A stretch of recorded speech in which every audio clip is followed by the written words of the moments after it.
नमस्कार दोस्तों, एक बार फिर से आप सभी का स्वागत है डी कोड एग्जाम में। फ्रेंड्स, आज के इस सेशन में हम 2016 में आए लोअर पीसीएस के एग्ज़ाम में हिंदी का जो पार्ट पूछा गया था, हिंदी के जो 25 क्वेश्चन पूछे गए थे, आज उसकी हम यहाँ पे एनालिसिस करेंगे। तो हम देखेंगे कि हिंदी का पेपर कैसा आया था, उसमें किस टाइप के क्वेश्चन आए थे, तो उन्हें आज हम यहाँ पे सॉल्व करेंगे। तो चलिए शुरू करते हैं हम हमारी आज की क्लास।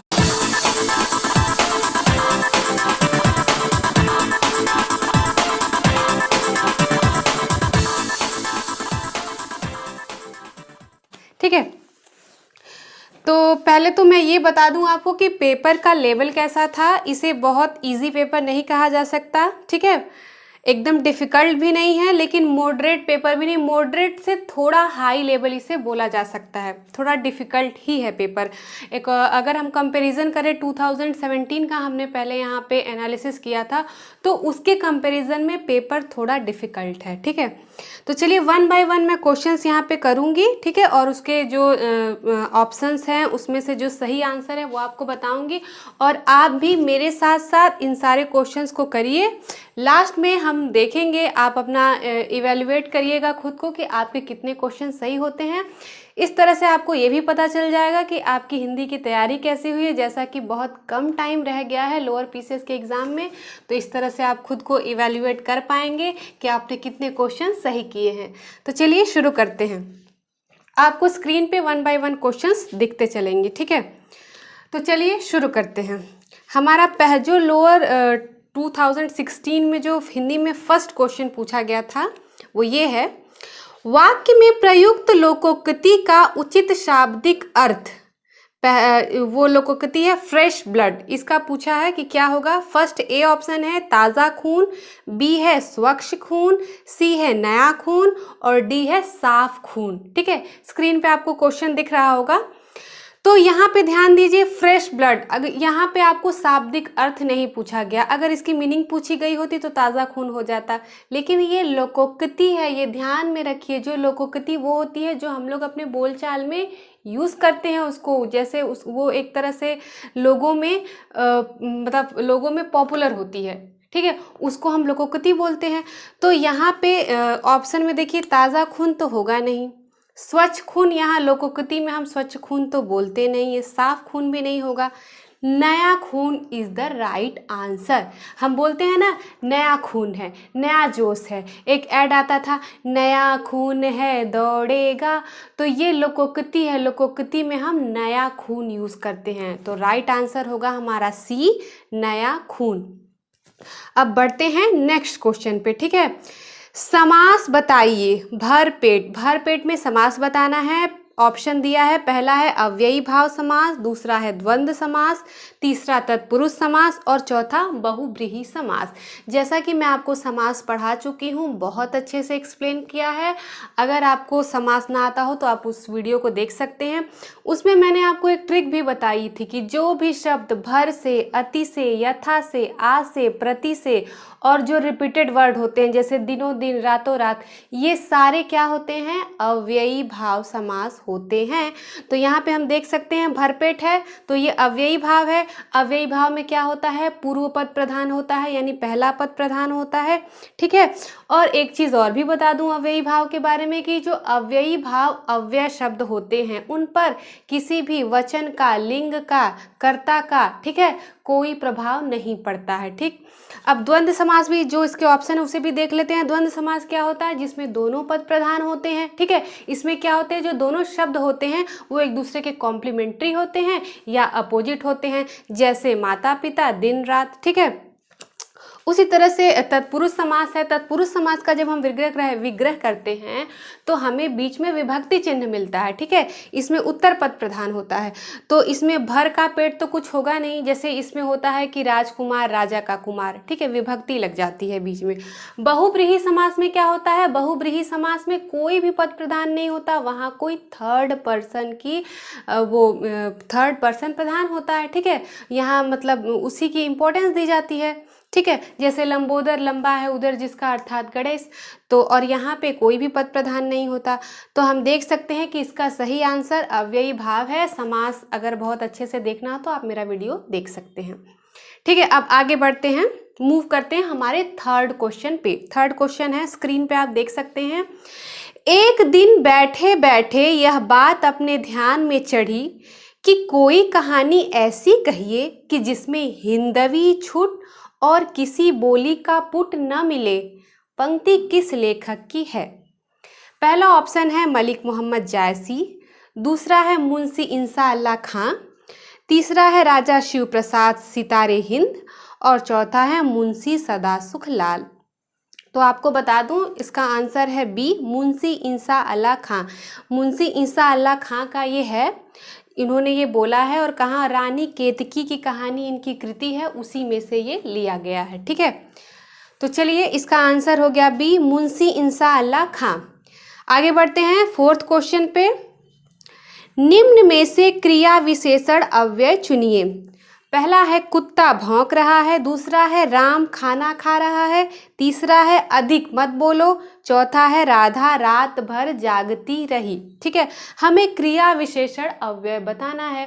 क्रिया विशेषण अव्यय क्या होता है? वे जो क्रिया की विशेषता बताते हैं। ठीक है, अब हमें ये देखना है चारों में कि कौन क्रिया की विशेषता बता रहा है। पहला ऑप्शन देखिए आप, कुत्ता भौंक रहा है। भौंकना यहाँ पे क्रिया है, लेकिन उसके आगे कोई विशेषण नहीं लगा हुआ, तो इसे आप सीधे क्रॉस करिए, ये तो हो ही नहीं सकता।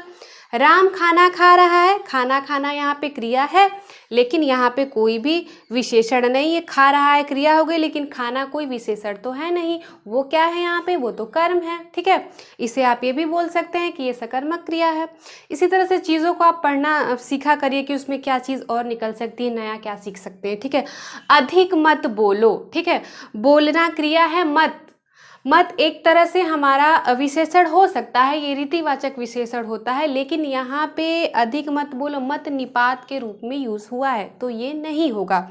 अब हमारा लास्ट में बचता है राधा रात भर जागती रही। जागती रही हमारी क्रिया है, रात भर जागती रही, तो रात भर हमारा क्या हो जाएगा? विशेषण है। तो यही हमारा राइट आंसर है डी, राधा रात भर जागती रही। क्रिया विशेषण मुख्यतः 4 प्रकार के होते हैं। पहला होता है कालवाचक, दूसरा परिमाणवाचक, तीसरा स्थानवाचक होता है और चौथा होता है रीतिवाचक। ये वाला जो है रात भर, ये कालवाचक है। इस पे रात भर, दिन भर, प्रायः, सदा, ये सब कुछ प्रयुक्त होते हैं। ठीक है, आगे बढ़ते हैं नेक्स्ट क्वेश्चन पे। निम्न में से कौन जीवनी है? पहला ऑप्शन है अतीत के चलचित्र, बी है चिंतामणि, सी है आवारा मसीहा और डी है नीड़ का निर्माण फिर। ठीक है, इनमें से जीवनी कौन सी है? तो राइट आंसर है इसका आवारा मसीहा। ठीक है, आवारा मसीहा को लिखा है विष्णु प्रभाकर द्वारा, ये रचित है और जो बंगला के बहुत प्रसिद्ध लेखक थे शरत चंद्र चट्टोपाध्याय की इसमें जीवनी लिखी गई है। और जहाँ तक अतीत के चलचित्र की बात है तो ये वह महादेवी वर्मा द्वारा ये रचित है, ये एक रेखा चित्र है। उसी तरह से चिंतामणि जो है रामचंद्र शुक्ल का ये निबंध टाइप इन्होंने लिखा हुआ है इसे। और नीड़ का निर्माण फिर, ये हरिवंश राय बच्चन की आत्मकथा है, तो इसे भी आप याद कर लीजिए।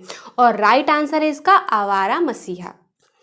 चलिए अब प्रश्न संख्या 6 से 8 में अपठित गद्यांश है, उसे हमें पढ़ना होगा। उसी से रिलेटेड 6 से 8 में क्वेश्चन पूछा गया है, तो पढ़ते हैं इसको।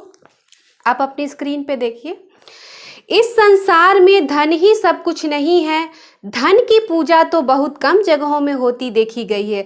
संसार का इतिहास उठाकर देखिए और उदाहरण ढूंढ ढूंढ कर सामने रखिए तो आपको विदित हो जाएगा कि जिनकी हम उपासना करते हैं, जिसके लिए हम आंखें बिछाने तक को तैयार रहते हैं, जिसकी स्मृति तरोताजा रखने के लिए हम अनेक तरह के स्मारक चिन्ह बनाकर खड़े करते हैं, उन्होंने रुपया कमाने में अपना समय नहीं बिताया था, बल्कि उन्होंने कुछ ऐसे काम किए थे जिनकी महत्ता हम रुपये से अधिक मूल्यवान समझते हैं। जिन लोगों के जीवन का उद्देश्य केवल रुपया बटोरना है, उनकी प्रतिष्ठा कम हुई। अधिकांश अवस्थाओं में उन्हें किसी ने पूछा तक नहीं है। उन्होंने जन्म लिया, रुपया कमाया और परलोक की यात्रा की। किसी ने जाना तक नहीं कि वे कौन थे और कहाँ गए। मानव समाज स्वार्थी अवश्य है, पर वह स्वार्थ की उपासना करना नहीं जानता। अंत में वे ही पूजे जाते हैं जिन्होंने अपने जीवन को अर्पित करते समय सच्चे मनुष्यत्व का परिचय दिया है। तो आप जब ये पढ़ा करिए तो जो भी आपको लगता है कि इम्पोर्टेंट लाइन है उसमें आप नीचे अंडरलाइन करते चला करिए, ठीक है, जिससे कि आपको क्वेश्चन करने में आसानी होगी, ठीक है। ये इम्पॉर्टेंट है। जैसे वह स्वार्थ की उपासना करना नहीं जानता, अंत में वे ही पूजे जाते हैं जिन्होंने अपने जीवन को अर्पित करते समय सच्चे मनुष्यत्व का परिचय दिया है, ठीक है। अब हम क्वेश्चन पे चलते हैं। गद्यांश का उचित शीर्षक होगा, ए है धन की लोलुपता, बी है धन की महत्ता, सी है धन और मनुष्यता, डी है मनुष्यता का महत्व, ठीक है। तो अगर हमने अभी गद्यांश पढ़ा है तो उसमें हम ये देख सकते हैं कि धन और मनुष्यता दोनों के बारे में ही बात की गई है, ठीक है। दोनों का एक तरह से कंपैरिजन दिया गया है। तो अगर हम धन की लोलुपता सिर्फ कहें इसका शीर्षक तो ये तो बिल्कुल गलत होगा, क्योंकि यहाँ मनुष्यता की भी बात हुई है। और अगर धन की ही महत्ता की बात करें तो भी ये गलत है, इसे क्रॉस करिए, ये कट करिए, इसे गलत है, ठीक है।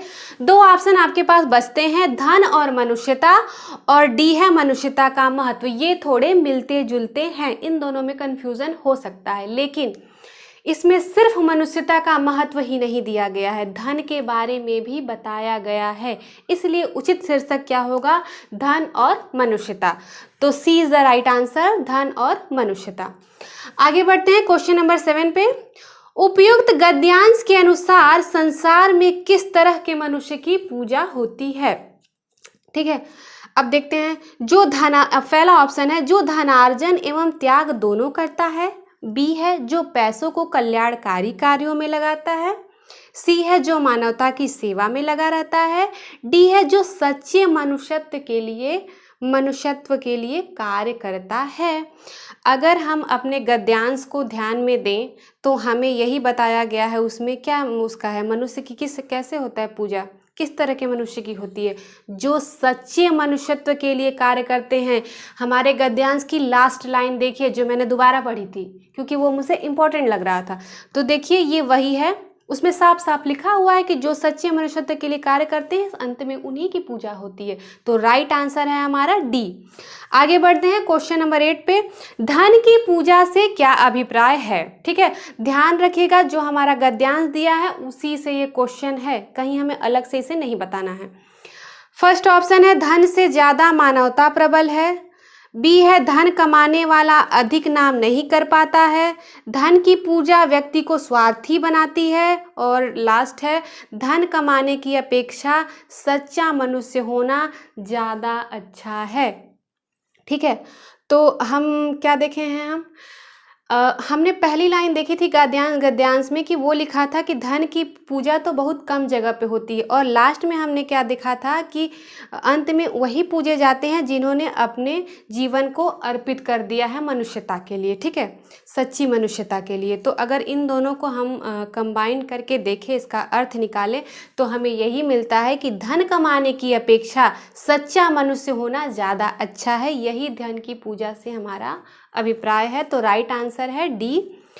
चलिए क्वेश्चन नंबर 9 पे चलते हैं। शुद्ध शब्द छांटिए, ठीक है। एक क्वेश्चन वर्तनी से जरूर आता है, 2017 में भी आया था, इसमें भी आया है। इसमें दिए हैं 4 ऑप्शन आपको, अब मैं इसे आपको लिख के समझा दे रही हूँ। पहला ऑप्शन है आपका अभ्यस्त, ठीक। दूसरा है आपका, ये ए ऑप्शन है, ये बी है आपका अभियस्त,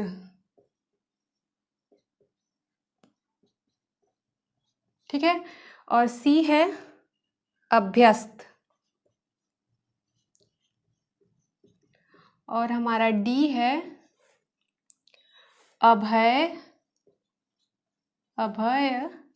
अभयस्त। अब ध्यान दीजिए, अभयस्थ है, ये कोई शब्द नहीं, इसका कोई अर्थ नहीं निकलता, अभियस्त कुछ नहीं होता, ठीक। अभयस्त अभयस्त कुछ, ये गलत शब्द है, ठीक है।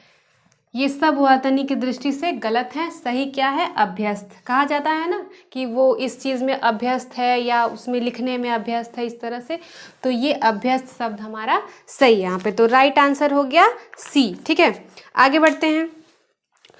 क्वेश्चन नंबर 10 पे कौन सा शब्द तुर्की भाषा का नहीं है? ए पैगंबर, बी बेगम, सी चेचक और डी बारूद। ठीक है, तो मैं बता दूं आपको, पैगंबर जो यहाँ पे है वो तुर्की भाषा का शब्द नहीं है, ये अरबी भाषा का शब्द है। इसका मतलब होता है पैगाम देने वाला। बाकी बेगम, चेचक और बारूद ये सभी आपके तुर्की भाषा के शब्द हैं। ठीक है, तो राइट आंसर है ए पैगंबर।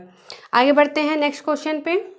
जल, प्राण, पुत्र किस शब्द का अनेकार्थी है? स्क्रीन पे आप क्वेश्चन देख सकते हैं। जल, प्राण और पुत्र किस शब्द का अनेकार्थी? अनेकार्थी क्या होता है? एक शब्द जिसके बहुत सारे अर्थ निकले। ठीक है, तो यहाँ पे आपका ऑप्शन है औषधि, बी है सार, सी है तत्व, डी है जीवन। ठीक है, तो ये जीवन के डी आंसर सही है। जीवन के ये अनेकार्थी हैं, जल, प्राण, पुत्र, जीविका, जीविका निर्वाह, जिंदगी, ये सब कुछ किसका होता है? जीवन का होता है। ठीक है, तो राइट आंसर है हमारा जीवन। 12 नंबर क्वेश्चन देखते हैं। उपवाक्य पहचानिए। वह आदमी जो कल आया था आज भी आया है। किसकी बात हो रही है? वह आदमी जो कल आया था, वही कल जो आया था वही आज आया है। ठीक है, तो यहाँ पे पूछा गया है संज्ञा उपवाक्य है या विशेषण उपवाक्य है या क्रिया विशेषण उपवाक्य है या क्रिया उपवाक्य है। ठीक है, तो यहाँ पे कौन सा आंसर होगा सही? B is the right answer, विशेषण उपवाक्य होगा। क्यों?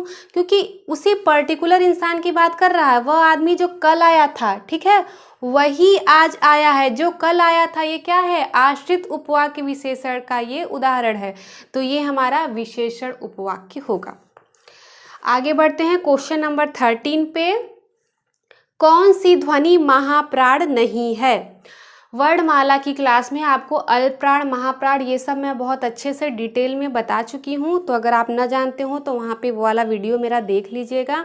बाकी यहाँ पे मैं बता देती हूँ आपको, महाप्राण वो होता है जिन वर्णों को बोलने में हमारे मुख से ज़्यादा मात्रा में प्राणवायु निकलती है। ठीक है, और जिनको बोलने में लास्ट में ह जैसा उच्चारण आता है, ठीक है, वो सारे महाप्राण होते हैं। और इसके उल्टा जिसमें कम बात निकलती है, कम समय लगता है बोलने में, वो अल्पप्राण होती है।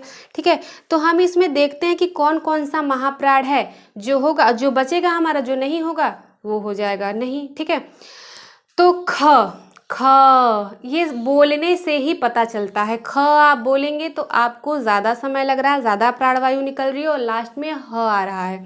उसी तरह से घ, ठीक है, उसी तरह से झ, ज आप बोलते हैं, ज बहुत जल्दी आप बोल लेते हैं उन तीनों के कंपैरिजन में, और उसके बाद बहुत कम मात्रा में प्राणवायु भी निकलती है, और ज बोलते समय लास्ट में ह का उच्चारण नहीं आता है, तो ये अल्प प्राण है। ठीक है, तो हमारा आंसर हो गया है सी। ठीक है, ज।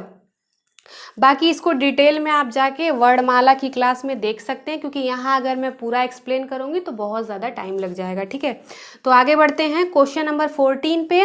निम्नलिखित पद में कौन सा पद वया प्रत्यय लगाने से बना है? ठीक है, रवैया, डटैया, खवैया, बचैया। आप भी मेरे साथ साथ करते चलिएगा, लास्ट में आपको भी पता चलेगा कि आपने कितना सही किया है। ठीक है, तो अब इसका राइट आंसर जो होगा वो है सी, खवैया। कैसे? देखिए, खाना में जब आप वया प्रत्यय लगाएंगे तो आपका खवैया बनेगा। ठीक है, जो डटैया है हमारा, इसका ध्यान दीजिए, ऐया आ रहा है इसका प्रत्यय, क्योंकि डांटना में जब ऐया जोड़ेंगे तो डटैया होगा। उसी तरह से बचैया में भी प्रत्यय होगा ऐया, तो वो दोनों ऐया वाले हैं, और हमें लगाना क्या है? वया लगाना है। ठीक है, और एक हमारा रवैया बच रहा है, लेकिन वो देखेंगे तो र प्लस वया।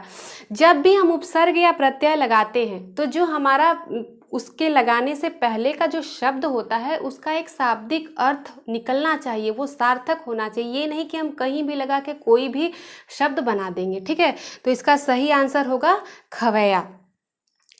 बढ़ते हैं क्वेश्चन नंबर 15 पे। निम्न में एक देवता का पर्यायवाची नहीं है। पिछली बार भी पर्यायवाची नहीं है करके क्वेश्चन आया था, इस बार भी वैसे ही आया है, तो मतलब 17 में। तो ए है हमारा निर्जर, बी है त्रिदश, सी है किंकर और डी है गिवाड़। इसके लिए आपको पर्यायवाची याद करना पड़ेगा। किंकर हमारा राइट आंसर है। किंकर सेवक का पर्यायवाची है। बाकी जितने भी बचते हैं ये सब देवता के पर्यायवाची हैं। देवता का और है अमर है, सुर है, देव है, ये सब भी देवता के पर्यायवाची हैं। ठीक है, आगे बढ़ते हैं क्वेश्चन नंबर 16 पे, ठीक है, संधि पूछा है। स्क्रीन पे आप क्वेश्चन देख सकते हैं। अनवीक्षण का संधि विच्छेद करिए, ठीक है। पहला है अन प्लस वीक्षण, बी है अनु प्लस एषण, सी है अनु प्लस इक्षण और डी है अनवी प्लस क्षण।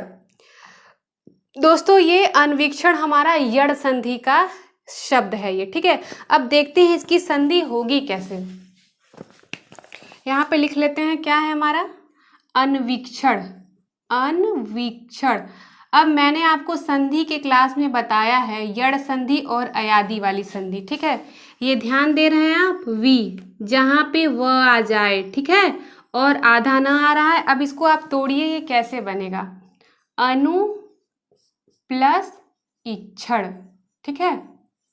मैंने आपको बताया था यड़ संधि वाले में कि जब उ और ई मिलते हैं तो क्या बन जाता है हमारा, व बनता है, ठीक है। और जो पहला शब्द होता है उसका जो आखिरी वाला वर्ड होता है वो हमारा आधा हो जाता है। तो हम देख सकते हैं न हमारा यहाँ पे आधा हो गया है और हमें व मिल गया है अनवीक्षण। तो इसका सही क्या होगा संधि विच्छेद, अनु प्लस इक्षण होगा, ठीक है। तो और हम देख सकते हैं कि हमारे किसी भी ऑप्शन में ये लिखा हुआ नहीं है, सी वाला में इक्षण लिखा है, ठीक है, इक्षण होना चाहिए था।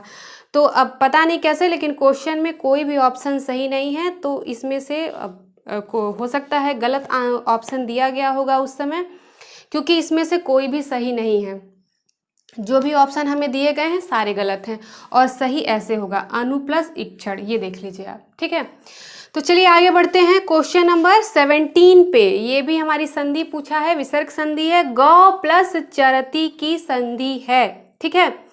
पहला है गोश्चरती, बी है गौचरती, सी है गौश्चरती और डी है गौचरती, ठीक है। जब हम विसर्ग संधि की संधि करते हैं तो जो हमारा विसर्ग होता है, विसर्ग के बाद जैसे ये हमारा विसर्ग है गौ, ठीक है, विसर्ग के बाद अगर च आता है या छ आता है, ठीक है, चरती है ये, च या छ आता है ये वाला, ठीक है। हमें पता है कि हम इन्हीं दोनों में क्या करते हैं, संधि करते हैं, ठीक है। तो जब यहाँ पे च आता है और इसकी संधि होती है तो ये क्या बन जाता है, ये वाला श, हलंत वाला स, मतलब आधा स। जब संधि होती है तो ये आधा स बन जाता है, इसका हो जाएगा गौश चरती, ठीक है, क्या हो जाएगा, गौश चरती, ठीक। च या छ आए तो वो किस में बदल जाता है, आधा स में। इस हलंत का मतलब है ये आधा स। क्यों हम ऐसा बोलते हैं, क्यों, क्योंकि अगर ये पूरा श रहेगा तो इसके साथ क्या लगा रहेगा, इसके साथ स्वर लगा रहता है, मतलब ये आधा स होता है प्लस अ होता है, ठीक है। कोई भी व्यंजन बिना स्वर की सहायता के न बोले जाते हैं न लिखे जाते हैं, ठीक। चलिए अब हम आगे बढ़ते हैं। हमारे क्वेश्चन नंबर, इसका हो गया सी आंसर, गौश्चरती। क्वेश्चन नंबर 18 पे चलते हैं। ठेठ हिंदी का ठाठ किसकी रचना है, ठीक है।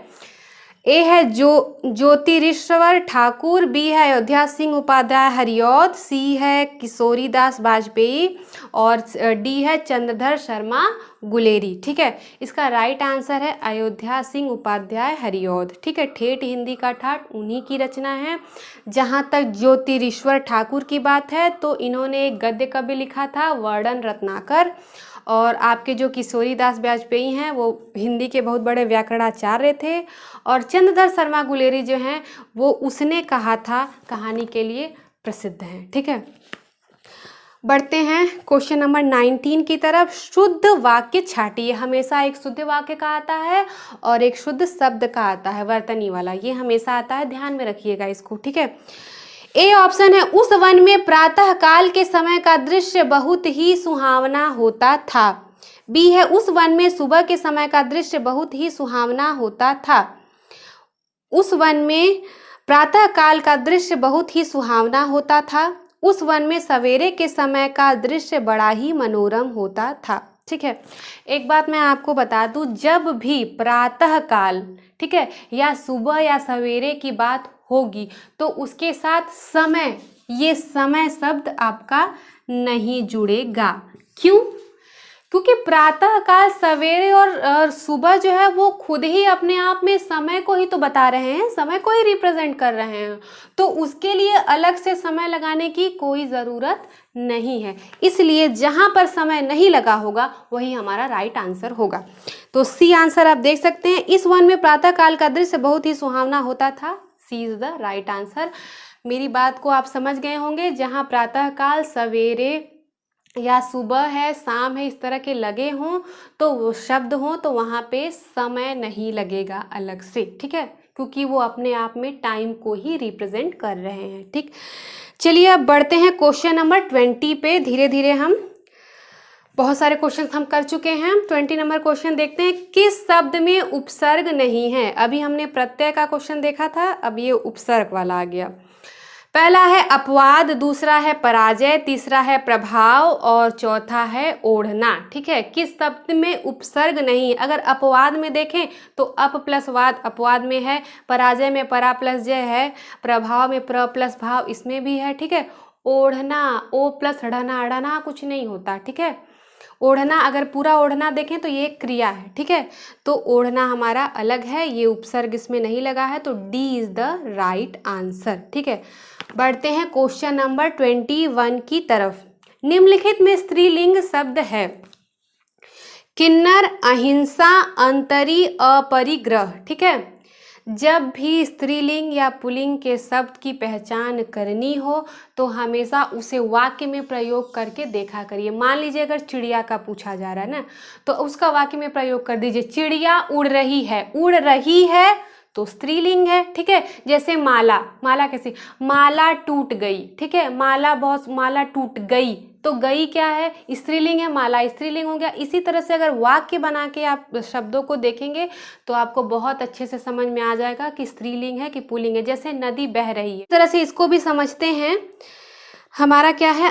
किन्नर, किन्नर जा रहा है तो ये तो पुल्लिंग हो गया। अहिंसा सबको प्यारी है। ठीक है, अहिंसा प्यारी है मतलब अहिंसा क्या हो गई? स्त्रीलिंग हो गई। हमें यही मिल गया तो अहिंसा हमारा इज द राइट आंसर। ठीक है, और अंतरी, अपरिग्रह ये सब पुल्लिंग हो गए। चलिए अब आ जाते हैं 22 नंबर क्वेश्चन पे। रत्नावली दोहा संग्रह किसके द्वारा रचा गया? ठीक है, पहला है रत्नावली, दूसरा है तुलसीदास, तीसरा है बिहारी, चौथा है रामानंद। ठीक है, रत्नावली दोहा संग्रह, तो रत्नावली दोहा संग्रह रत्नावली के द्वारा रचित है। ठीक है, राइट आंसर है इसका ए, रत्नावली। अब 23 नंबर क्वेश्चन देखते हैं। लिंग बताइए, यहाँ भी लिंग बताना है। मन घड़ंत, ठीक है, पुल्लिंग है, स्त्रीलिंग है, उभयलिंग है, नपुंसक लिंग है। ठीक है, मन घड़ंत देखिए कोई संज्ञा नहीं है कि जिसको हम पुल्लिंग या स्त्रीलिंग बताएं। ठीक है, ये मन घड़ंत एक विशेषण है। जिस भी वाक्य के साथ जैसे ये उपयोग किया जाता है ये उसका लिंग धारण कर लेता है, इसलिए ये उभयलिंगी है। ठीक है, आंसर है सी इसका राइट, उभयलिंगी। 24 नंबर क्वेश्चन देखते हैं। स्क्रीन पे आप क्वेश्चन देख सकते हैं। जिसके हृदय में ममता नहीं है, वाक्यांश का एक शब्द बनाइए। जिसके हृदय में ममता नहीं है, जिसके हृदय में ममता नहीं होगी वो निर्मम होगा। पहला ही है निर्मम, निर्मम राइट आंसर है। दूसरा है निर्दय, निर्भय, निर्हृदय। इसका राइट आंसर क्या होगा? निर्मय। निर्दय कौन होगा? जिसमें दया ना हो। निर्भय जो डरे ना। ठीक है, निर्हृदय जिसके पास हृदय ना हो। ठीक है, तो निर्मम हमारा राइट आंसर है।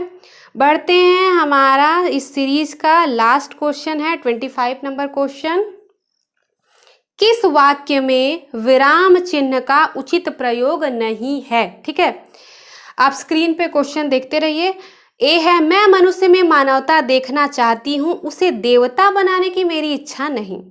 बी है, वह दूर से, बहुत दूर से आ रहा है। ठीक है, सुनो सुनो वह गा रही है। ठीक है, और डी है, प्रिय महाशय मैं आपका आभारी हूँ। जब भी ऐसी बात आ रही है कि प्रिय महाशय मैं आपका आभारी हूँ, तो यहाँ पे देखिए, आप देख सकते हैं कि यहाँ पे कॉमा लगा है, अर्ध विराम लगा है।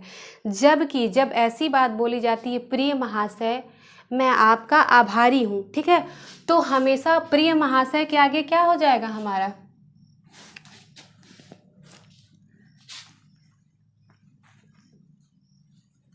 देख लेते हैं। ठीक है, प्रिय महाशय। ठीक है, प्रिय महाशय, ठीक है। यहाँ पे कॉमा लगा है, लेकिन सही क्या होना चाहिए, जब हम ऐसी बात बोलते हैं प्रिय महाशय मैं आपका आभारी हूँ, तो यहाँ पे विस्मयादि बोधक चिन्ह लगना चाहिए, जबकि यहाँ पे अर्धविराम है और बाकी ABC जो है वो सब सही है। उसकी हर जगह जो भी मात्रा लगनी चाहिए वो सब सही है। D में ही हमारा यहाँ पे ये वाला चिन्ह होना चाहिए था बस, और बाकी सब ठीक है। तो D इसका राइट आंसर है, ठीक है। तो अब हम यहाँ पे 25 क्वेश्चंस जो पूरे थे उसकी एनालिसिस कर चुके हैं, डिस्कस कर चुके हैं। अब आप खुद को इवैल्यूएट कर लीजिए कि आपके कितने क्वेश्चंस सही हो गए हैं, ठीक है। इस तरह से आपको पता चलेगा कि आपने कितनी अच्छी तैयारी की है, ठीक है। तो आपको ये क्लास कैसी लगी, यहाँ पे डिस्कशन आपको अच्छा लगा या नहीं, मुझे कमेंट करके ज़रूर बताएं, ठीक है। तो मिलते हैं हम हमारे नेक्स्ट वीडियो में, ठीक है। Thank you very much.